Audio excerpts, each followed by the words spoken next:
নারায়ণপুর গ্রামে বাস করত এক গরিব কাঠুরে।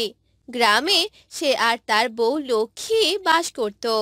কাঠুরে রোজ গভীর বনে যেত কাঠ কাটতে।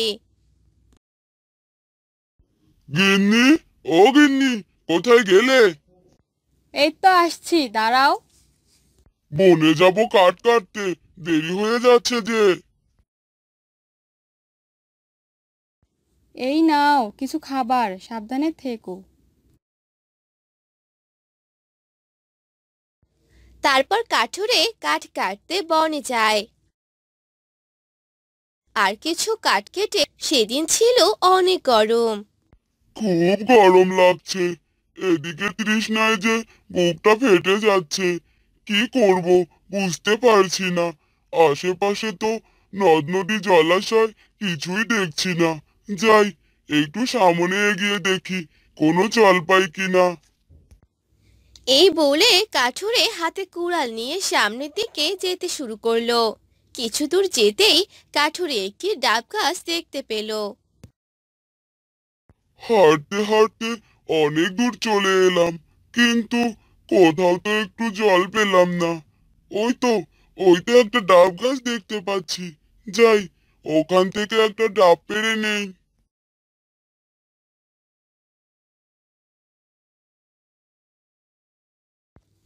এই বজ্জাত পাজি কাঠুরে, তুই এটা কি করছিস? আমি কি তোকে আমার ডাব পাড়তে বলেছি? আমার অনুমতি না নিয়ে কেন তুই আমার ডাব পাড়তে চাইছিস? এই ডাব গাছ দেখি কথাও বলতে পারে। কি বলছো কি ডাব গাছ? এই গাছগুলো তো সৃষ্টিকর্তাই আমাদের জন্য সৃষ্টি করেছে। আমরা একজন আরেকজনের বিপদে সাহায্য করব, একজন আরেকজনের গাছের ফল খাবো। এটাই তো স্বাভাবিক। তোর সাথে আমি কোনো তর্কে যেতে চাই না। আমি যখন বলেছি যা, তাহলে তুই এখান থেকে চলে যাবি। বুঝেছিস? আমি কি তোকে আমার ডাব পাড়তে বলেছি? ডাব গাছের এমন অহংকারী কথা শুনে পাশে থাকা খেজুর গাছ বলে ওঠে। ডাব গাছ, তুমি একটা ডাব দিয়ে দাও। এই, তুই যা। তোকে কে বলেছে ওর হয়ে ওকালতি করতে? তুই কি পারবি ওর তৃষ্ণা মেটাতে? তুই তো পারিস থোকায় থোকায় ধরে থাকতে। তোর ফল তো কোনো কাজই আসে না। কি একটা বাজে ফলের জন্ম দিয়েছিস তুই। আর আমাকে দেখ, আমার ডাব খেতে কত মানুষ আসে। তাই বলে কি আমি যাকে তাকে আমার ডাব দিয়ে দেব? আমার ডাব আমি এই কাঠুরে ভিখারিদের দেব না। এই সামান্য কথা নিয়ে তুমি আমাকে এত অপমান করলে ডাব গাছ। তোমার এত অহংকার। ডাব যখন কাউকে দেবেই না, তাহলে ধরে রেখেছো কেন? কার জন্যে বলো তো? এসব তো মানুষের জন্যই। তোমার ডাব খেয়ে সবাই কত প্রশংসা করবে। তাই আবারও বলছি, দিয়ে দাও। ওই কাঠুরেকে একটা ডাব দিয়ে দাও। এই, তুই চুপ থাক। তোকে কতবার বলেছি ওর হয়ে ওকালতি করবি না। আমি ওকে ডাব দেব না। তুই এই নিয়ে আমার সাথে কোনো কথা বলতে আসবি না। ঠিক আছে, ঠিক আছে। আমাকে নিয়ে আর নিজেদের মধ্যে ঝগড়া করো না। আমি চাই না তোমরা প্রতিবেশী হয়ে ঝগড়া করো। ডাব গাছ, তোমার ডাব আমার লাগবে না। কাঠুরে ভাই, তুমি তো চলেই যাচ্ছ, কিন্তু যাওয়ার আগে আমার একটা অনুরোধ রাখবে? বলো, কি বলবে? রাখার মতো হলে রাখবো। আমার খেজুর তো কেউ খায় না। এ নিয়ে আমার মনে অনেক দুঃখ। তুমি কি আমার গাছ থেকে এক ঝোঁকা খেজুর নিয়ে যাবে? কেন নেব না? আর তোমার খেজুরগুলো কি সুন্দর দেখতে!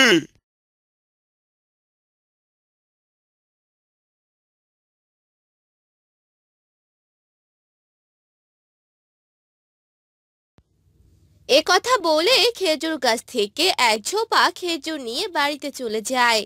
আর তার গিন্নিকে ডাকতে থাকে। গিন্নি, ও গিন্নি! কি গো, তোমার হাতের খেজুরগুলো তো অনেক সুন্দর, খেতেও নিশ্চয়ই অনেক সুস্বাদু হবে। আগে আমাকে এক গ্লাস পানি এনে দাও তো। তৃষ্ণায় যে আমার বুকের ছাতি ফেটে যাবে এবার। আচ্ছা দাঁড়াও, আনছি।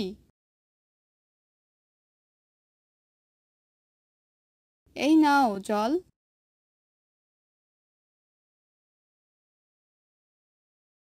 জানো গিন্নি, আজ কি হয়েছিল? তারপর কাঠুরে তার বউকে সব ঘটনা খুলে বলে। ডাব গাছের এত অহংকার, দেখবে ওর অহংকার ঠিক একদিন।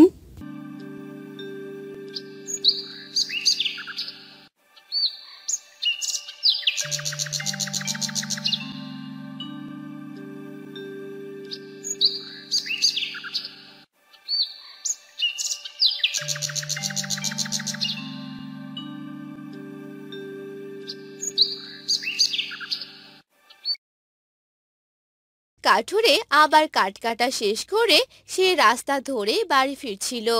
আর ফেরার পথে দেখলো কি ব্যাপার, সেদিন তো ডাব গাছে কতগুলো ডাব দেখলাম, আজ দেখছি গাছে একটা ডাবও নেই। হ্যাঁ, অহংকারের পতন তো হবেই।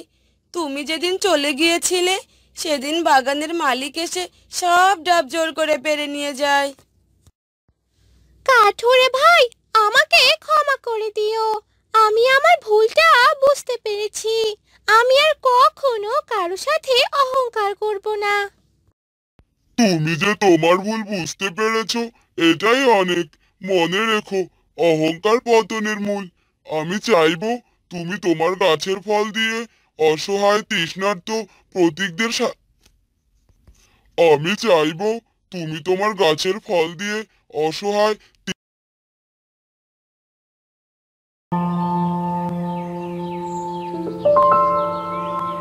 গিন্নি, ও গিন্নি, কোথায় গেলে?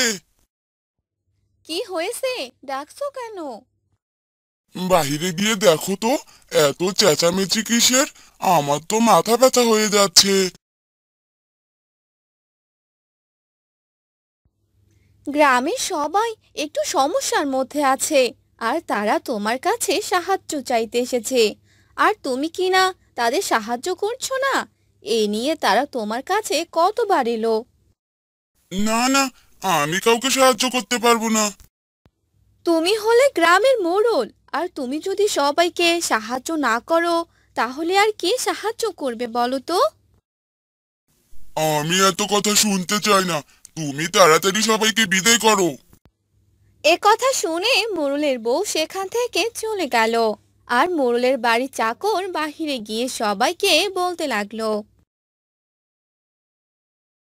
তোমরা সবাই এখান থেকে চলে যাও, মোড়ল মশাই আপনাদের কোনো সাহায্য করতে পারবে না। মোড়ল মশাইকে সাহায্য করতেই হবে।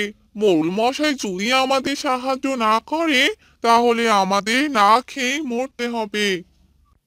মোড়ল মশাই আপনাদের সাথে কোনো কথা বলতে চান না, চলে যান এখান থেকে। এ কথা শুনে সবাই সেখান থেকে চলে গেল। অন্যদিকে মোড়ল একা একা বলতে লাগলো। আমার টাকা পয়সা বেশি হয়নি যে গ্রামের সবাইকে দান করে দেব। আমার টাকা দিয়ে আমি সুখে দিন কাটাবো। এভাবে তাদের দিন কাটতে লাগলো। খরার কারণে মাঠ ঘাট শুকিয়ে গেল, জমির ফসল নষ্ট হতে লাগলো। হে ভগবান, তুমি আমাদের রক্ষা করো। তুমি ছাড়া যে আমাদের আর কেউ নেই। গ্রামের মোড়ল যে আমাদের কোনোভাবেই সাহায্য করছে না, তুমি তার বিচার করো ভগবান। এ কথা বলে সেই লোকটি ভগবানের কাছে প্রার্থনা করতে লাগলো। আর একদিন রাতে অনেক জোরে জোরে বৃষ্টি পড়তে লাগলো। ভগবান বুঝি আমার কথা শুনেছেন। ভগবান সবার মঙ্গল করুক। আজ জমিতে গিয়ে দেখে আসি জমিটার কি অবস্থা।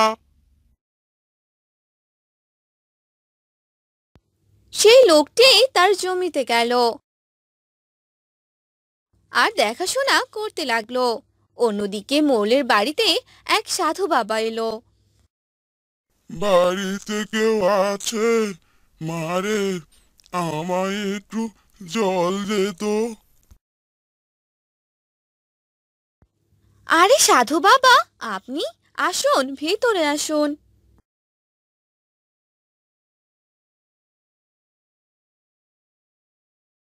আরে গিন্নি, ও গিন্নি, কোথায় গেলে? কি হলো, এভাবে ডাকছো কেন? এই লোকটিকে তুমি কোথায় পেলে শুনি? আর তাকে ভিতরে কেন নিয়ে এসেছো? এভাবে কেন বলছো? উনি একজন সাধু বাবা। আমি কোনো সাধু বাবাকে মানি না। আপনি এখান থেকে চলে যান। আপনি জল খেয়ে যান সাধু বাবা। না, এই জল আমার পেটে সইবে না। তোর স্বামী এই কাজটি ঠিক করলো না। একজন সাধু বাবার সাথে খুবই অন্যায় কাজ করেছে। এর শাস্তি তোকে পেতেই হবে। আমি তোকে অভিশাপ দিলাম, তুই একদিন আমার কাছে আসবি, আর তোকে একদিনের চাকর হতে হবে। না না সাধু বাবা, আপনি এ কাজ করবেন না। তোর স্বামীকে আমার কাছে আসতেই হবে, আর একদিনের জন্য আমার চাকর হয়ে থাকতে হবে। এ কথা বলে সাধু বাবা সেখান থেকে চলে গেল। আর মোড়ল বলতে লাগলো, তুমি চিন্তা করো না গিন্নি, আমায় এ কাজ কখনোই করতে হবে না। আর আমি আমি এই সাধু বাবার চাকর কখনোই হব না। এভাবে চলে গেল বেশ কিছুদিন। আর একদিন মোড়লের বউ ভীষণ অসুস্থ হয়ে পড়ল।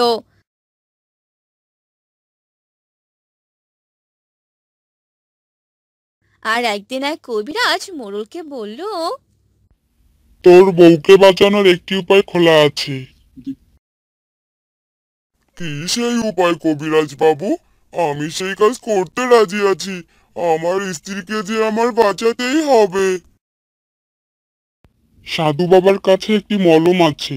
এই মলম শুধু তার কাছেই পাওয়া যাবে। সেই মলম তোর স্ত্রীর কপালে ছুঁয়ে দিতে হবে। আর এই কাজটি করলেই তোর স্ত্রী একদম সুস্থ হয়ে যাবে। না, আমি এ কাজ করতে পারবো না। আমি কোনো সাধু বাবার কাছে যেতে পারবো না। এ কাজ না করলে তোর স্ত্রীকে বাঁচানো যাবে না। এ কথা বলে কবিরাজ সেখান থেকে চলে গেল। আর মোড়ল দুশ্চিন্তায় পড়ে গেল। কি করব, কি করব? শেষে কিনা সাধু বাবার কাছে আমার যেতে হবে, কিন্তু এছাড়া যে আমার কোনো উপায় নেই। এভাবে সারা রাত ভাবতে লাগলো। আর পরদিন সকালবেলা সে সাধু বাবার কাছে চলে গেল। আমি জানতাম তোকে আমার কাছে আসতেই হবে। হা হা হা হা হা। সাধু বাবা, আপনি আমায় বাঁচান। আমার স্ত্রী মৃত্যু পথযাত্রী, তাকে যে বাঁচাতেই হবে। কিন্তু আমি কি করে সাহায্য করব? আপনার কাছে এক ধরনের মলম আছে, যা আমার স্ত্রীর কপালে ছুঁয়ে দিতে হবে, তাহলে আমার স্ত্রী সুস্থ হয়ে যাবে। কিন্তু আমি তো ওকে কোনোভাবেই সাহায্য করতে পারবো না। এরকম করবেন না সাধু বাবা, আপনি যা বলবেন আমি তাই করব। আপনি আমার স্ত্রীকে বাঁচিয়ে দিন। তাহলে একদিনের চাকর হতে হবে তোকে। গ্রামের মোড়ল সাধু বাবার কাছে একদিনের চাকর হয়ে গেল। আর এ কথা গ্রামের সবাই জানতে পেল। আর মোড়ল সেই সাধু বাবার কথা মতো কাজ করতে লাগলো। আর এসব শুনে সবাই সেই সাধু বাবার কাছে এলো। মোড়ল কিনা হলো একদিনের চাকর, এটা খুবই হাস্যজনক। চুপ করো তোমরা। কখনো কখনো নিজেদের ভুলের জন্য এরকম শাস্তিও পেতে হয়। তোমাদের মোড়ল ভুল করেছিল, তাই তার শাস্তি পেল। আজ থেকে তোমাদের মোড়ল তোমাদের সাহায্য করবে। আজ থেকে তোমরা এক নতুন মোড়লকে দেখতে পারবে। আমার অনেক ভুল হয়ে গেছে, তোমরা আমাকে ক্ষমা করে দিও। এই নে তোর মলম, তুই তোর স্ত্রীকে গিয়ে সুস্থ কর।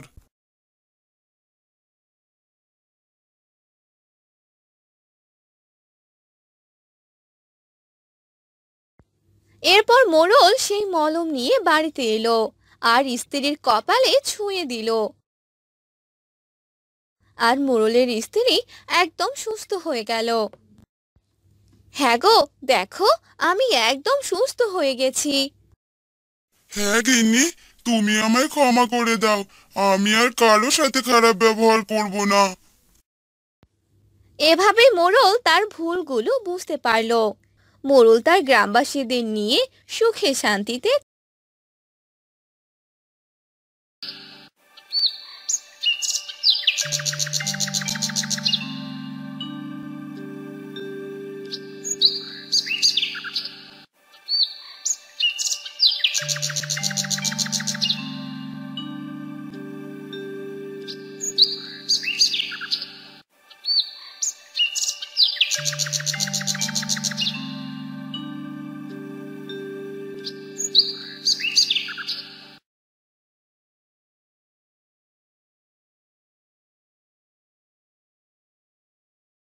কি ব্যাপার কি? বেলা কয়টা বাজে শুনি? এখনো পড়ে পড়ে ঘুমাচ্ছ যে? আহা গিন্নি, একটু ঘুমোতে দাও না, তোমার জন্য ঘুমিয়েও শান্তি নেই। হারাধন দাদা, ও হারাধন দাদা, বাড়িতে আছো?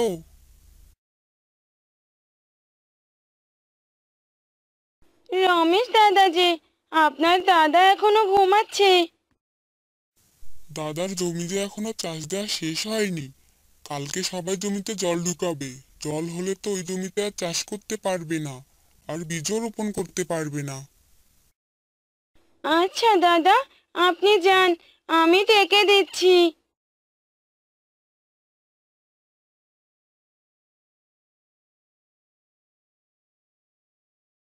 কি হলো কি? তাড়াতাড়ি ওঠো, রমেশ দাদা এসেছিল। রমেশ? রমেশ কেন এসেছিল? সবাই জমিতে জল ঢোকাবে কালকে। তোমার জমি তো এখনো চাষই হয়নি। সবাই কি তোমার জন্য বসে থাকবে নাকি? অলস লোক একটা। শোনো গিন্নি, একদম খোঁচা দিয়ে কথা বলবে না, যত সব। সরো তো, সরো।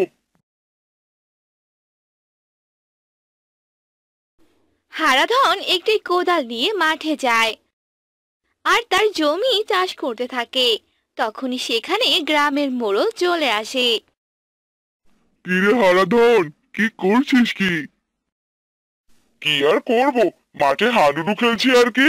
এমনি কাজে আমি সর্ষে ফুল দেখছি, আর উনি এলেন। তুই যে কি কাজ করিস সেটা তো গ্রামের সবাই জানে। এই যে সারাদিন ধরে এই একটা জমি চাষ করছিস। আমাকে নিয়ে এত চিন্তা সবার, আমার কাজগুলো সবাই মিলে করে দিলেই হয়। আমি এত কথা শুনতে চাই না। এবার আমার সব টাকা পরিশোধ না করলে আমি আমার পেয়াদা দিয়ে তোর সব জমি দখল করে নেব। সে না হয় সময় হলেই দেখা যাবে।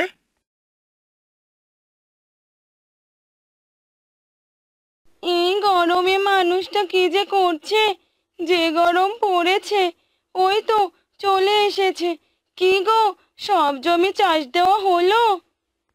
হারাধন কোনো কথা না বলে বারান্দায় গিয়ে বসে। কি ব্যাপার, আমার কোনো কথাই জবাব দিচ্ছ না যে? কি হয়েছে? আমার কথা বলতেও কষ্ট হচ্ছে, আমাকে এক গ্লাস পানি এনে দাও তো।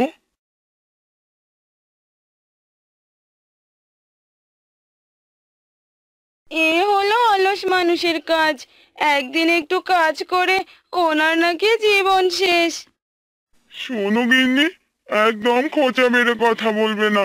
মাঠে গিয়ে এই রোদে 1 ঘন্টা কাজ করে দেখো। আমি মনে হচ্ছে বাড়িতে বসে বসে খাই। কে বলেছে তোমাকে কাজে যেতে? যেও না কাজে। অ্যাঁ, একদিন মানুষের বাড়িতে কাজে না গেলে হাঁড়িতে চাল ওঠে না, আর আবার ফুটানি দেখো।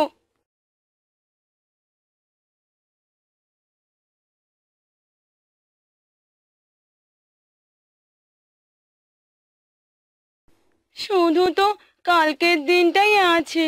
এই একদিনে এতগুলো জমি কিভাবে চাষ করবে শুনি? প্রত্যেকবার তোমার জন্য গ্রামের অন্য কৃষকরা বিপদে পড়ে। সেই তো অলসই বলছো আমায়। আমি কি কম চেষ্টা করি নাকি? তুমি কোনো চেষ্টাই করো না।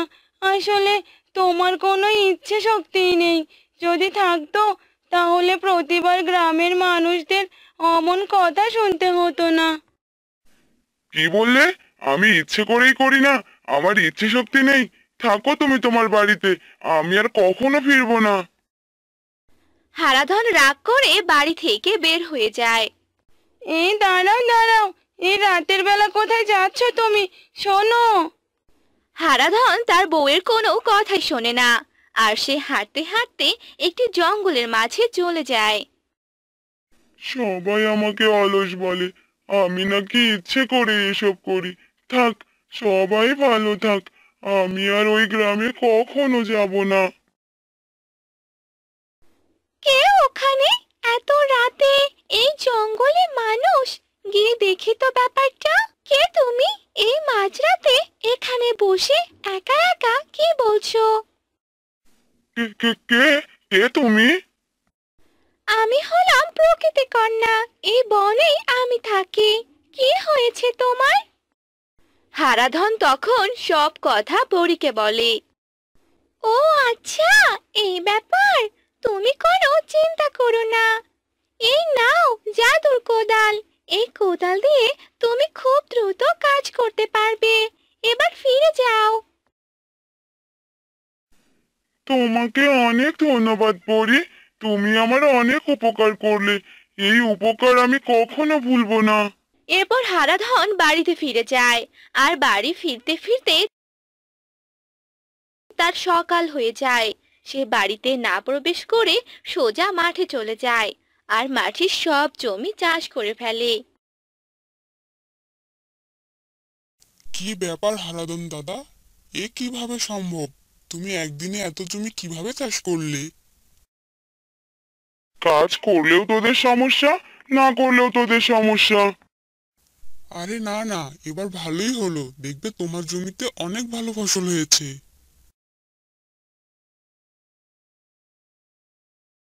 কি ব্যাপার কি? আমি এত অল্প সময়ে এত জমি কিভাবে চাষ করলাম? বিষয়টা তো সত্যি অবাক করার মতো। সব তাহলে ওই জাদুর পরীর কোদালের খেল।